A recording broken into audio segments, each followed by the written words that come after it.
All right, so today we'll look at very top level, how do we actually connect to web, right? And then we look at the concept of web. Note that web is different from internet. Okay, so and this will give you a very top level or abstract level idea about how we go on connecting our machines to to internet and to web. Okay, all right, okay. So we'll look at some of these aspects, like we'll look at how do we connect to a website, little bit of IP packet routing, because this topic is usually not even taught in a regular computer networks course. Normally, most of our teachers skip OSPF, BGP, ISIS kind of protocols because they are kind of complex. We'll also not discuss that, but we'll look at only at basic concepts. We'll look at some aspects of WWW, that's World Wide Web basics. Okay, people from com science possibly would have done a course on that, uh, or in networking course they would have possibly covered this. But nevertheless, it's an important topic. It's nice to revise it also. So let's first look at how do we connect to a website. Okay, anyone can tell me how do we connect to a website? So through URL, we type the URL or search on Google. That's Then great, very good. So what is a URL? so it's like their address, site's address, like home address. So we can, if we type that, we can go to their site. Yes, very good, nice. What is the mechanism underneath? How does this your computer recognizes this URL and sends your packet to particular website? So that I don't know. Okay, very good attempt. I like it. Okay, so we'll look at some of these things which seems very obvious to us, but there are a lot of things goes underneath, right? So this will give you some idea about it. But before that, we have studied in last class. And also I'm revising it here, that internet or IP technology or internet protocol technology or IP packet technology basically is an interconnect technology. It interconnects. So the IP packets runs over some other uh, protocols. Okay, it's like when you're sending a packet, you put a sweet box in a packet, and that packet you write source, your name and recipient's name, and then give it to a courier guy. Okay, the courier guy will take it to its own hub, and then on the way it goes on a motorcycle, for example, and there it's delivered. They will look at the destination address again, put it another envelope and send it to the next hub, maybe over truck, and from there it will go over flight and so on, right? So IP packet is like the envelope that you have sent with sweet box. On top of that, another envelope is put in by local guys, either courier guy or between one hub to another hub. That is a technology, and that say it could be Ethernet. So it go over motorcycle, or it go over truck, or bus, or air, flight, using different formats, right? That is very specific to the local transfer, right? So when it goes over motorcycle, maybe packet type that it uses, your packet is put into another larger packet and then goes over to hub, right? So this, how do they package it, depends on the local transmission technology, right? So internet runs over number of underneath technologies, like our packet from home, courier guy takes it to a hub and goes over whatever. So we are not bothered, and recipients are not bothered as long as your sweet packet reaches your parents' house after some time. Same in IP technology. IP packet goes over number of underneath technologies which we are not aware of. In general, it goes over Ethernet, goes over Wi-Fi. Sometimes it goes over fiber, and so on, right? So these are the layer 2 technologies, we call it, right? So in in OSI network or networking diagram, we have first physical layer, which is nothing but actual physical medium like wire or fiber optical cable or maybe wireless. Then we have a link layer. So what the example we have given, where packet goes over different medium, is nothing but link layer. On top of this is IP layer. Okay, this we have discussed earlier. So link layer's role is only with respect to local link between two entities. Like from your home, it goes to hub. This could be by on motorcycle. From that hub, it goes to another hub. Then it will go over, for example, truck. And each time, your packet is something like this. When it goes over this link, then it is wrapped into something else like this. Okay, at this point, this outer wrap is removed, then destination is looked upon and sent over another packet, which could be slightly different depending on the local medium. Similarly, here IP packet can reside over or can travel over different number of link layers. And these technologies are Ethernet, wireless LAN, a new version of wireless LAN. I mean, actually nowadays there's a concept of mesh network inside home. So there's something called Z-Wave, Bluetooth, Zigbee. Zigbee is again Bluetooth equivalent low power communication method. RFID, cellular channel, PPP, Sonnet, ATM frame relay, L2TP. So all these are the underneath technology, layer 2 technologies. Okay. So you have to have, when you want to connect to internet, you have to have one of these technologies at home, right?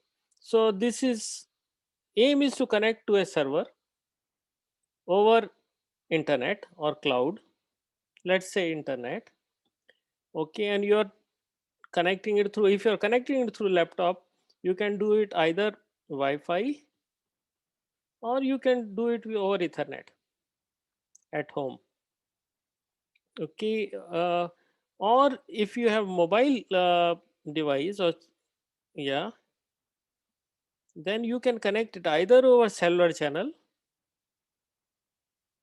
like 5G or something, 4G, etc., or you can do it over Wi-Fi.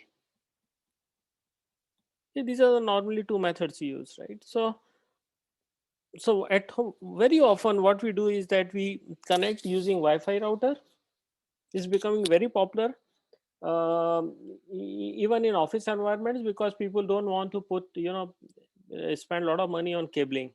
Okay, or at home, if we don't have, say, fiber or Ethernet coming to home, then it can be done over telephone line, right? If there are old telephone lines are coming to home, then one of the channels can be converted into digital channel without knowing us. The wire is the same. Within that, we do frequency division and multiplexing and get one channel out.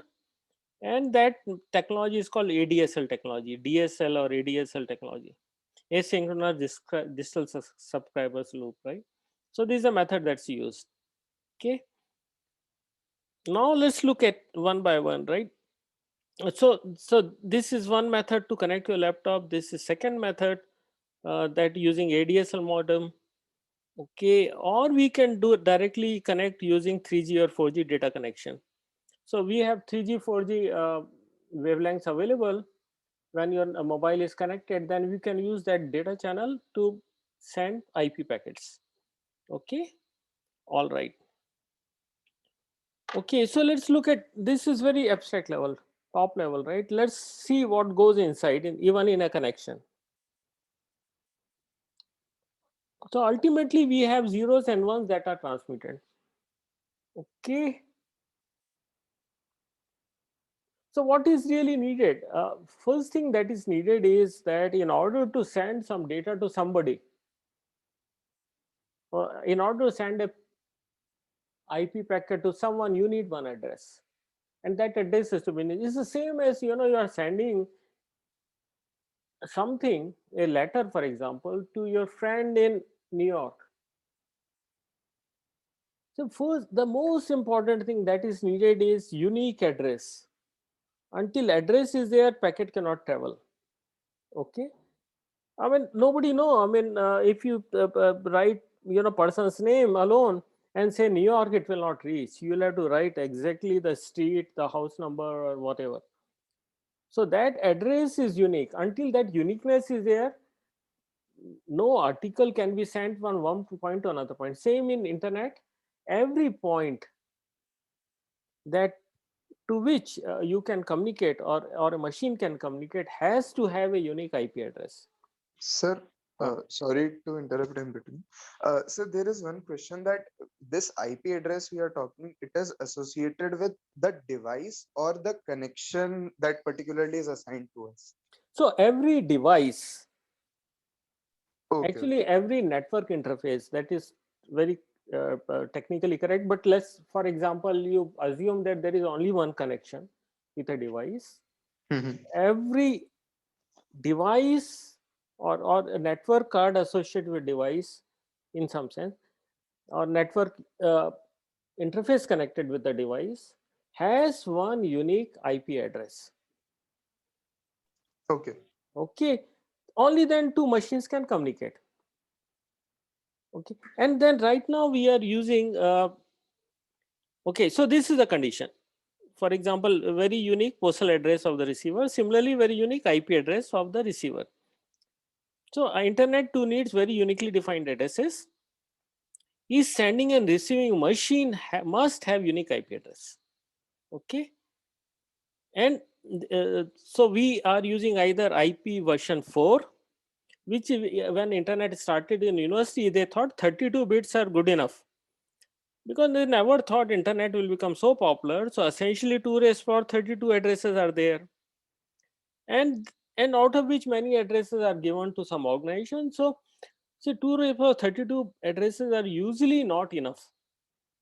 So we use very smart techniques, because most of us are still connected over IPv4. A new version is IPv6. It's called IPv6. So IPv6 has the 128-bit address field, right? So it means 2 raised power 128 uh, you know endpoints can be connected. This is very huge number, very huge number. So each person may have something like a million IP addresses. Okay, right now at this point in time we don't have enough IP addresses. Okay, we'll come to that point little later. So IP address is 32 bits, and normally we define it as in terms of, say for example, 4.8.16. whatever. So these are basically 8-bit numbers. So total makes 32, 8, 8, 8, 8, and then code them as between 0 to 2 raised to 55. Okay, so this is how we uniquely define IP address. And note that these IP addresses are also have some built-in semantics, in the sense that looking at IP address, you know which part of the world it belongs to in some sense. Okay, so for example, machines that are in India in general will have some kind of IP addresses, right? So only, once that intelligence is there, only routing can happen. Okay, all right.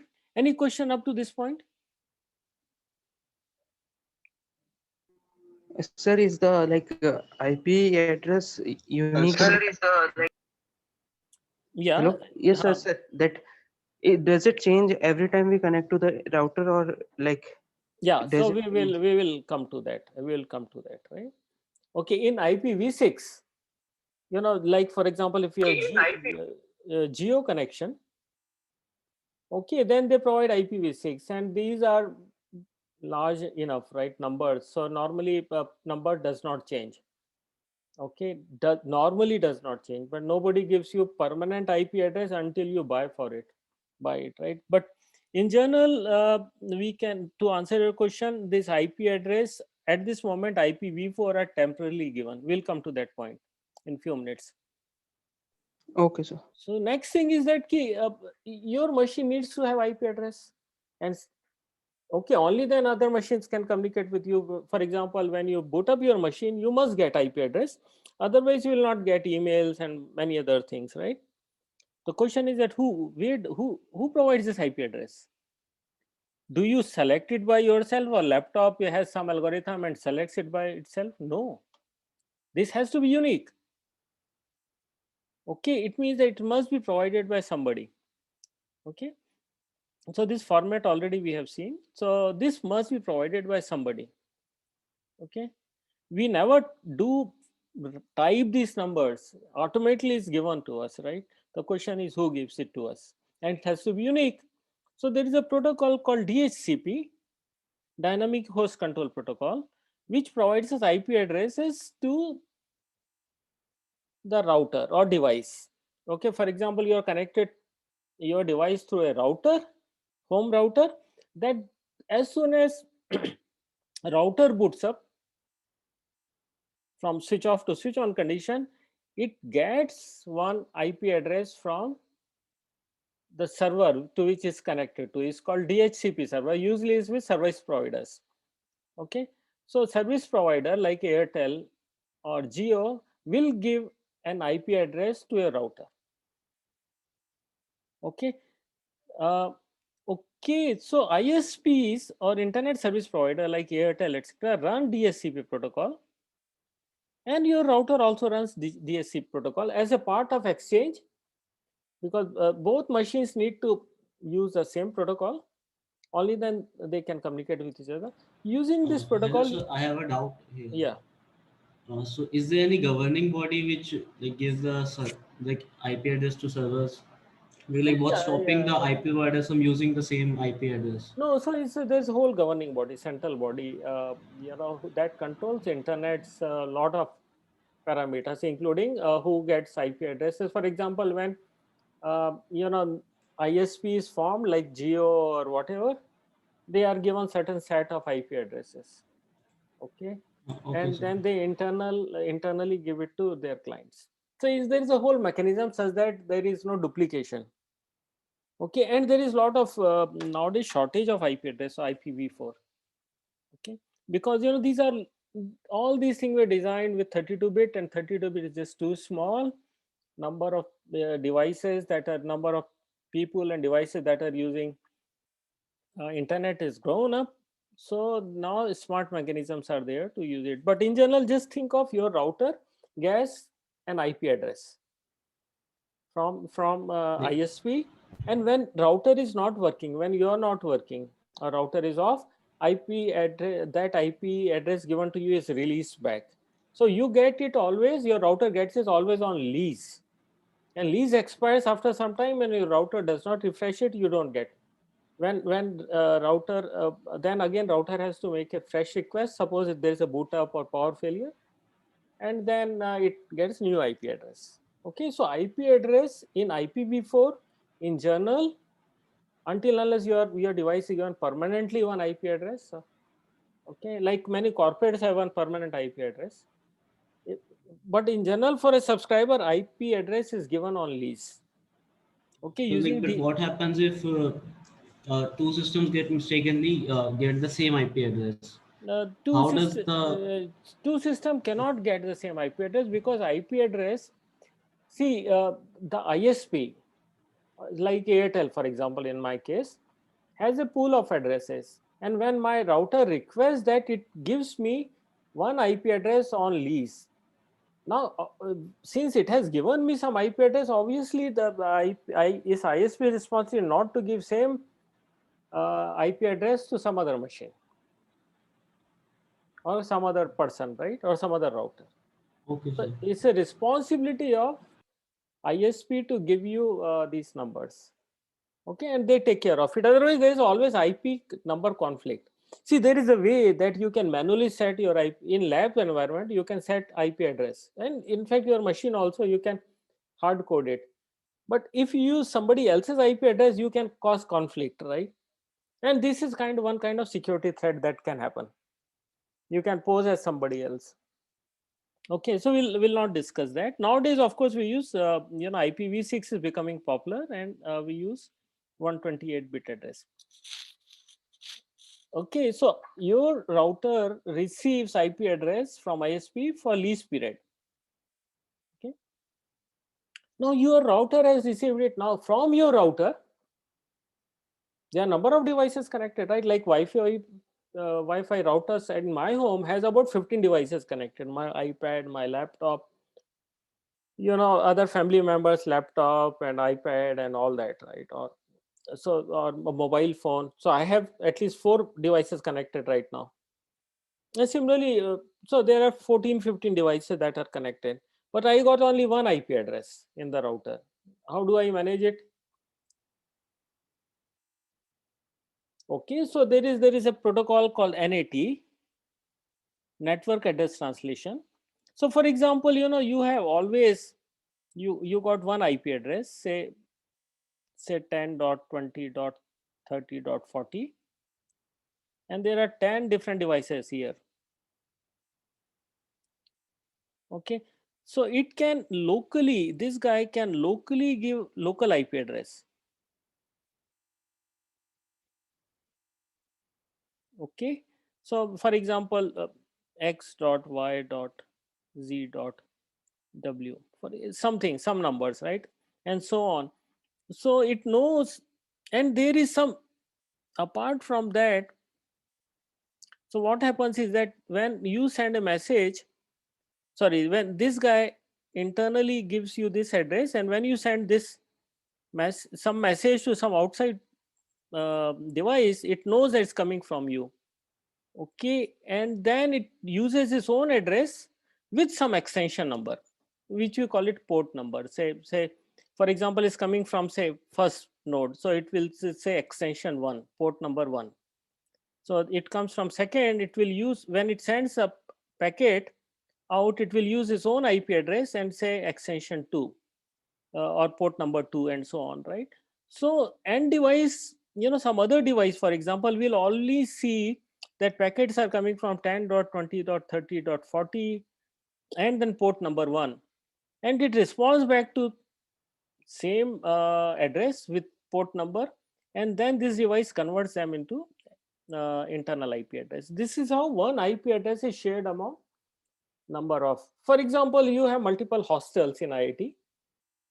Okay, and only hostel has unique address. Within that, each room has a room number. So but when packet goes out from hostel, then from you, for example, your room number is 1, then outside packet will contain the hostel number plus room number. Okay, and when somebody responds with hostel number and room number, then internally is converted into you, and actual it's sent to a particular room. Okay, similarly, within IP address, one IP address in a router can be shared by a number of devices. And this number also 10.20, that 30.40 is given to you only for the period you need it. Okay, now using these two methods like NAT and leasing, world is still running, is still using IPv4. Okay, any question? Okay, so in any interview, somebody asks you what is internet, you can simply say the internet is an interconnect technology. It uses IP addresses as addressing mechanism, and it does routing, which we'll study next. Okay, so next thing is that we use website address like google.com, amazon.com, and facebook.com, and we call it URL. Okay, and websites run on a server, some server, right? So it means that our packet must reach there. So when in the browser we write www.google.com, this is not an IP address. This is URL. So URL must be converted into IP address. Okay. So each of these are associated with, each one of these URL is associated with an IP address. Okay. So what we do is that, and this is called domain name server. So when we say www.example.com, our browser sends this, and we know the address of DNS server, domain name server. Okay, this domain name server gives back the IP address of that website or URL, right? So for example, we do, and then our machine locally caches it. It keeps it in its own memory. For example, I start my own website and my browser sent and it's hosted on some server here. I say www.ravi.m.com. Okay, browser may not know, our browser may not know where this is, right? So it will send this query to DNS, domain name server, and then domain name server will respond back. The domain name server is like a directory service. It will look at this domain name and then send it the IP back to the browser. And this domain name server does not have this information, then there is a hierarchy of domain name servers. It keeps sending up. This guy will send it to next higher level domain name server, and then this will respond back. If does not have it, it will further go up and so on. Okay, and once my browser get this IP address, it can form the packets and send it over this IP address to that web server. Okay, any question?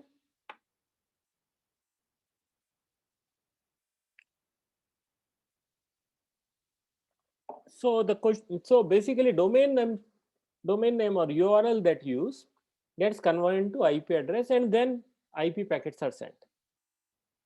All right, so let's look at one example. Okay, Alice is sitting in a coffee shop.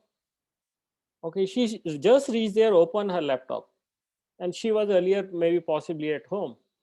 And then laptop, it means the laptop does not have any information. Okay, now she wants to connect to, she wants to have a conference call or she wants to send an email, then she has to connect to internet.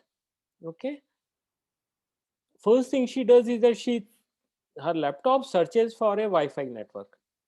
Okay, so the laptop emits signal called hi, is is there a network exists, wireless network exists, so it searches for wireless channels.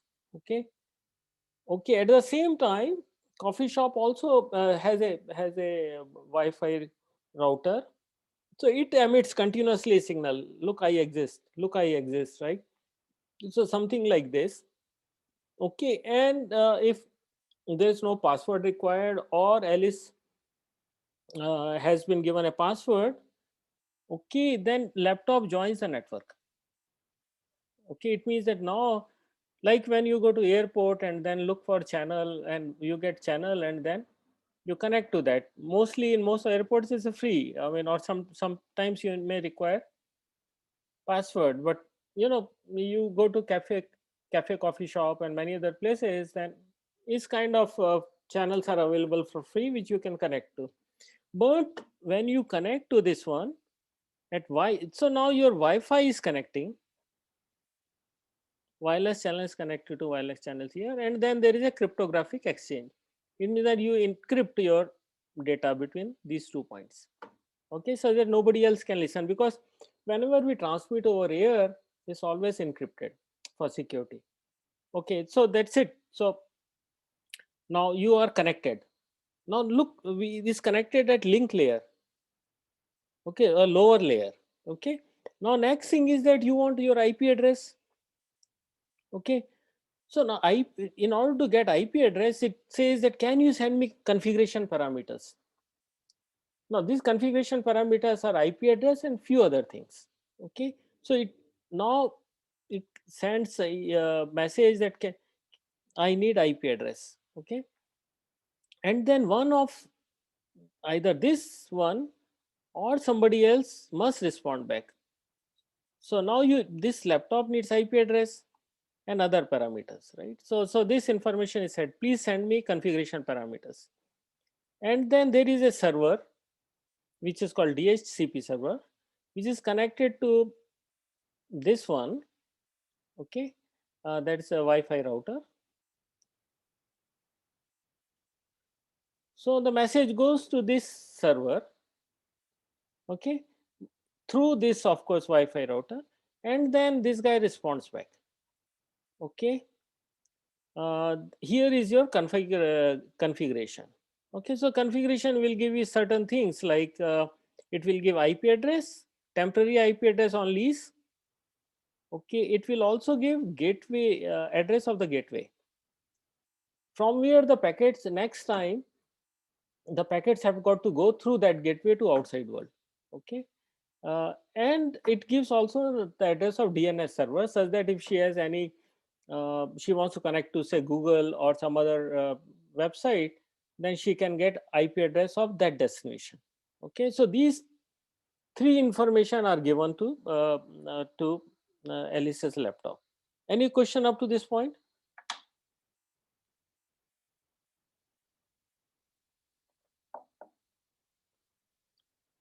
So Alice laptop now will have IP address.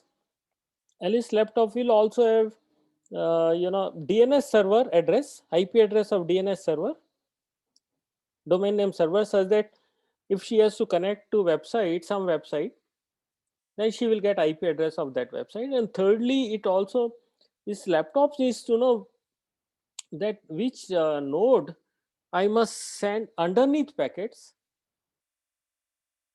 okay, such that or the IP packet such that packet can go to outside world, because she is still in LAN network, right, local area network. And if she wants to send it something to outside, then she needs to know where is the gateway in the network. Normally the gateway is the Wi-Fi router itself. Okay, nevertheless, so that's we will not discuss gateway part now. Okay, so now Alice has got her laptop's IP address. Now she needs to know, she wants to do some googling.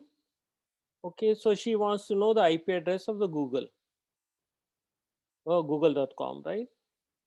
So now the laptop will send DNS request about the address of google.com. What is the address of google.com? Okay, and then okay, this is sent using some protocol, UDP protocol, and then domain name server here will respond back by IP address of google.com, right? Okay, so it's like this. Okay, so she sends a request for a google.com. It okay, so it comes to here. This guy is going to resolve, okay, or this is domain name server, which finally has the answer, and it responds back, and the answer comes to Alice's laptop. So she gets it, the IP address now. Oh, sorry, I'm so sorry. She gets the address of google.com. Okay, so it's like this, just a minute. Okay, she wants where the google.com is, what is the IP address of google.com. This guy responds back because this has the answer, and says that Google's address is this one, so 172.2.16.217.6.78, and this comes back to Alice's laptop, and then she can do further transmission using this one. Okay, now she can connect to google.com server with this IP address. Any question on this one? Is it becoming clear? Yes, sir. Okay. Now next thing is that Alice's laptop has created a packet, IP packet. Now she starts communicating. So IP packets are formed. IP packet has to travel to google.com or that IP address, Google's IP address, right? How does that routing happen? So let's look at it very top level, right? So this is the internet. Okay, it has packet switches or routers, we can think actually. Let's forget about switches, we call it routers. Okay, and then we have communication link, because routers are connected with some kind of links, right, that we have briefly looked at. For example, here there are various links, various types of links. It could be, for example, a wireless link, or it could be fiber link, or it could be just inside Ethernet link, or so on, right? So underneath could be communication links, can be of any type, and it may be running different kinds of protocols, right? It can be fiber, copper, radio, satellite, and we'll have different bandwidth. Okay, so now let's look at analogy of IP packet with a postal system, right? So postal, when you send a letter, then all you need is from address, your address, destination address, okay, and then put it in an envelope of fixed sizes, because the post office also makes it very clear the format has to be certain, okay, and inside that you put a letter, okay, and letter goes to other end. Now one thing that it requires is unique source address, unique destination address, okay, and then you hand it over to delivery person and then it goes. So this is how it is, right? So the IP packet is formed here, and these are set of routers or post offices which in turn forwards your letters. Now, so at each, so your letter goes here, first post office over the link. Now it has to decide what path to take, whether to go this direction or that direction. Okay. Now depending on destination address, there may be multiple paths. But all these routers have some understanding. They run a protocol called OSPF or BGP or ISIS. So these are common routing protocols. Based on whatever protocol is running, they will have some distributed algorithm running, and all of them will come up to some routing table understanding, some understanding, so that a packet here comes with particular destination address, then send it by this route.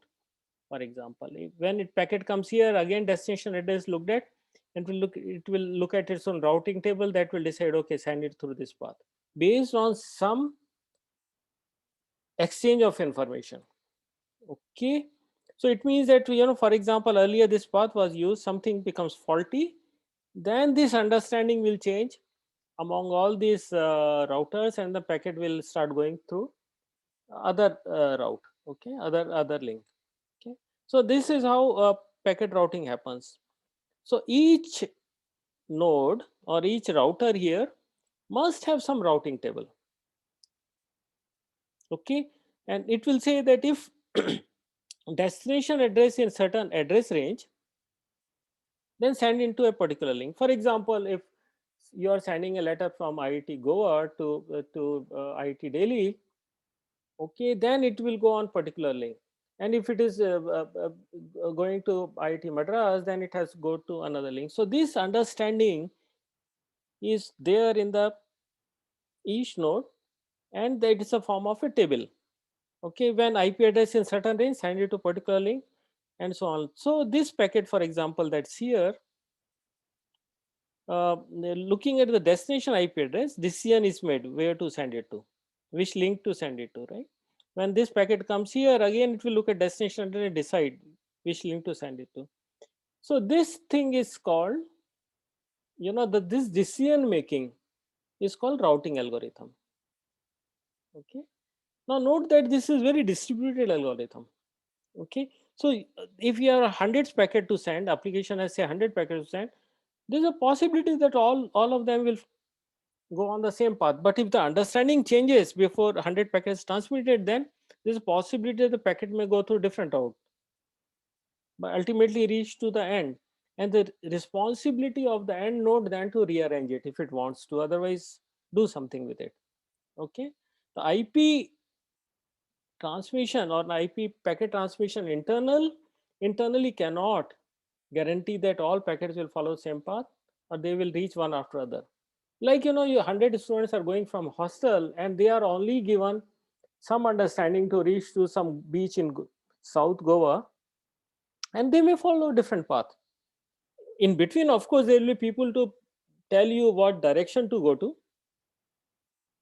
Okay, and something happens to the person in between, a traffic policeman, it may give you different direction based on his understanding of routes, right? All right. So now what happens is that packet reaches to other end somehow, okay, and now it is left to end-to-end application to use it the way they want. Okay, so there are various kind of now applications that can run. We call it end protocols. Like we have Skype, we do a video call, right? It may have different requirement, may want packets to reach in order, it may want certain reliability and so on, right? On the other hand, there are some protocols like when you are streaming video, when you're watching, for example, cricket match, then you don't want, every packet to be there and should be rearranged. It's okay if maybe some packets that's forming a frame, video frame is missed. It doesn't make much difference, right? All right. All right. So we create then, different channels based on the applications that we have. This is end to end kind of channel we create, but underneath, within IP network, packets can transfer or transmit any way it wants, but most of the time, most of the packets do follow the same path. All right, any question?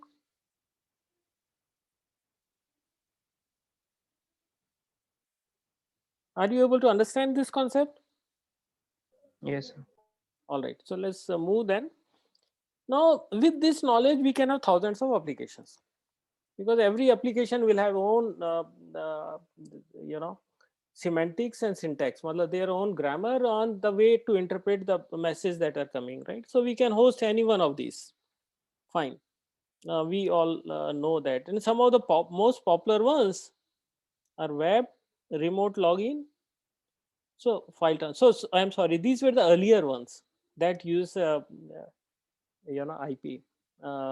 internet, right? And internet in general just provides packet transmission mechanism and addressing mechanism. That's it. On top, so when we say www or web, World Wide Web is a different from internet. It's an application on top of internet. Okay, so these were earlier application, remote login and file transfer, etc. And it was very technical. Even when I started using internet, uh, we had to file transfer. We explicitly I will have to do FTP or remote login to a different machine and then do whatever, right? So it was very complex. And then this came the idea of brilliant idea of web. Okay, wherein I will come to the we'll come to some slides little later. And it was, Tim Berners-Lee, the French scientist, came out this idea that why not link, different machines through www. Basically, we have a page, web page, which were initially kind of text, right? It's based on HTTP, hypertext. These were nothing but hypertext. Okay. Uh, and then basically it's a markup language. I mean, for example, when you print a page, then you'll say bold and some fonts and so on so forth. Similarly, this was a mechanism to have text and images. Okay, and then there are some links internally, right? So when web page is presented to you, it has text and page and internal links. When you click on link, it goes to another page. Another page is displayed onto your browser. So it was very simple mechanism of transfer, information transfer, right? So each web page consists of objects which can be stored on different web servers, right? So my browser is showing a page that has a picture, that has some text, okay, maybe another picture, and these pictures, when I'm getting my page, must have come from different servers altogether, web servers. This picture might have come from some server one, some would have come from server two, text would have come from some other place, or it could also be static. When I as a novice, I'm putting my website and content is not changing, I can put text and images, like you create your web page on GitHub, right? Okay, so there are a number of ways you can create, right? So object could be HTML5, JPEG images, Java app text, and so. But is as a result of that, what you get is a page that has a lot of information and contents might change, like in Facebook page, contents change continuously. So this is very simple mechanism of using underneath internet, and that's the reason it became extremely popular. Okay, so okay. All right. So basically, it has each web system or has following components. It has a client. That's your browser. Okay. Browser is a client. And then there is a server. So when you go to google.com, there is a server. Okay. or you go to amazon.com, there is a web server for that, right? Now there is a, when you get display on page, information may be coming from that server, but that server internally is collecting information from multiple servers or databases, right? And then that server is putting everything together and sending it to your machine. Okay, all right. So it works as follows: that you request a document, okay, A to the server, and then that server or page comes to you over, this is all transparent now, this is over internet. Okay, all right. So all right, so the contents will have URL and also have formatted contents like HTML, and protocol is called HTTP protocol. Okay, so let's go back and see. Now this mechanism of information exchange is absolutely beautiful and very simple, you know. And most of us, when we start working on machines, we open a browser, right? I mean, and then we do such lot of things using browsers. We do bank transaction, we watch movies, and because now browsers and this web technology has advanced from the initial stages, which were just picture and uh, yeah, for example, and text. Right now you can run programs in the web page, right? So possibly you will if you go, if you want to read, there's enough information available. Okay, all right, any question?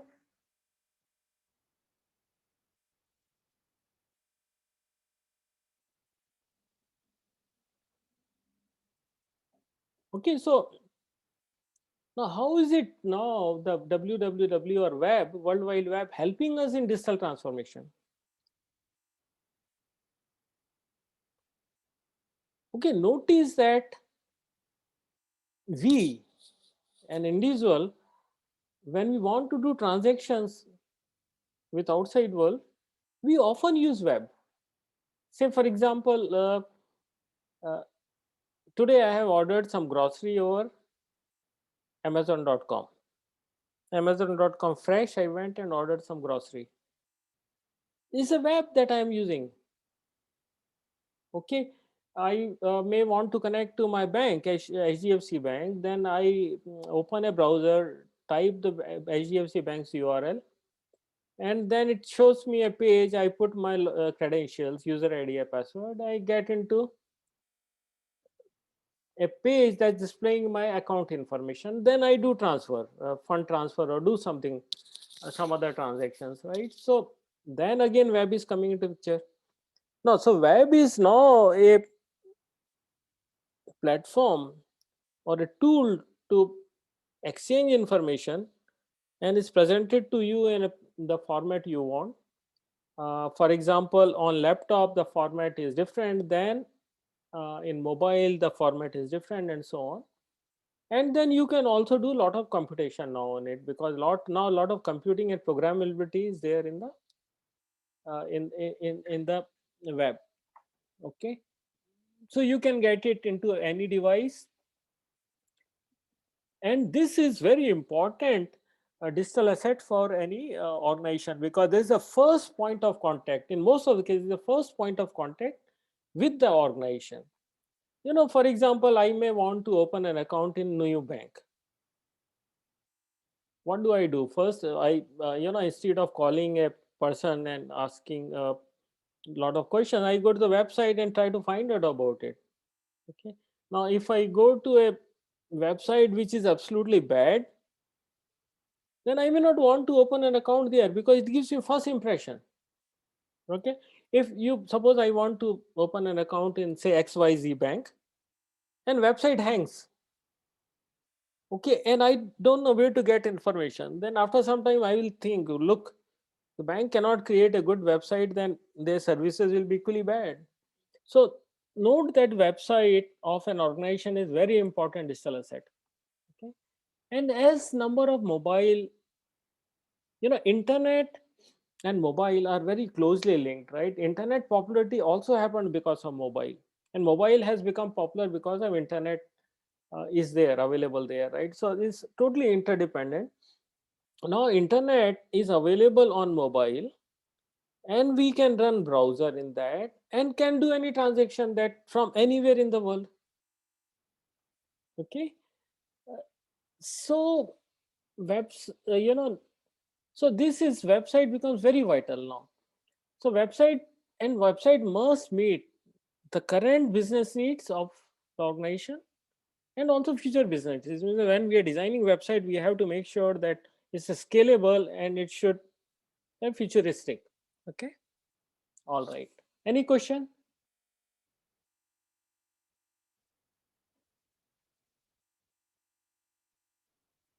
So websites are designed to solve customers' problem, and it is not standalone. When we go to Amazon.com website, there is something called front end that's given interface to user. Like front end may also include your browser. You know how when you see a page on browser that's sent to you from Amazon.com, okay, then you see what all is front page, which is very important.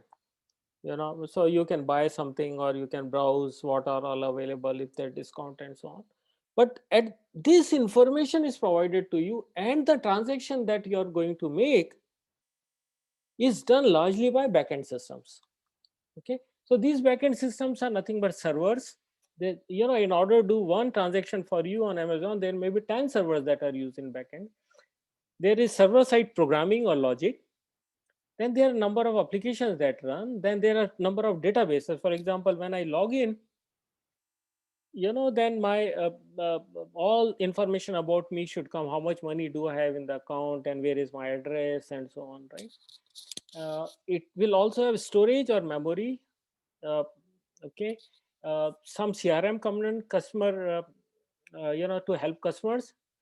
uh, CRM is a customer relationship management. There is supply chain, which means that suppose I am ordering for example a mobile, then whether there is a enough number of mobiles are available in a store, or if not available, then it will make an order to a vendor, and vendor will supply, and all these things are handled by supply chain management. Data warehousing, where everything is kept together, okay, that is to be managed. Payment system and so on, right? uh, you will make a payment, then there has to be electronic gateway and so on. Website must also be scalable as the number of users are growing. So during Deepavali day or New Year's day, there is sale goes on, there's a huge amount of load, number of transactions are multiple times. The system should be able to handle that.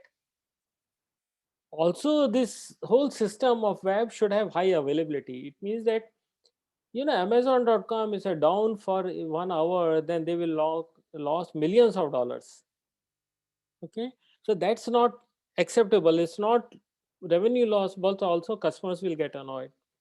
So it should work properly. It should be designed in such a way. It should be highly agile. Usability should be good. Like Amazon.com, this very beautifully designed system, right? It's much better than maybe many others. Okay, because it simplifies my life as a user. Then I am going to use it more often, right? Excellent user interface design, and then without security, everything will fail. Okay, all right. And this diagram gives us, how what is the organization. Like this is front end system. This runs browsers, requests go over internet, and then there's a backend system here, which will have servers, databases, etc. And that will keep sending information to user and so on. All right, so we'll not go into it. Okay, that's all about what we could discuss today in very brief about uh, you know uh, www. Okay, so any question you may have? Does it make sense what we have discussed? Yes, sir. So remember that internet Yes. play very important role in today's business. Any business that wants to digitize, without internet it's not possible.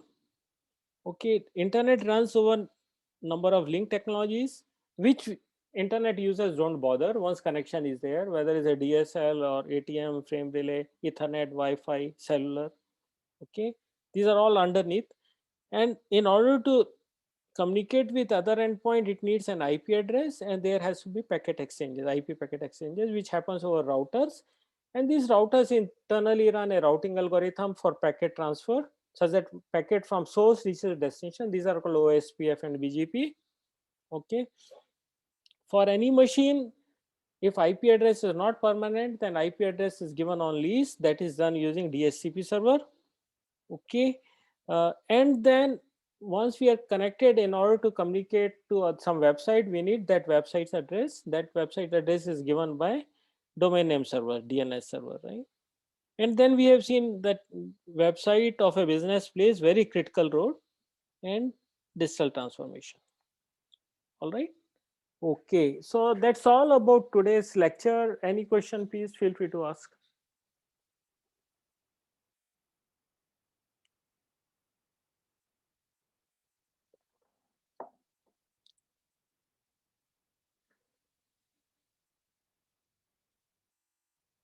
Okay, there's no other question, then thank you very much. So in the next class, next Friday, I will cover Other question, then thank you very much. So in the next class, next Friday, I will cover IoT. Thank you, sir. Bye.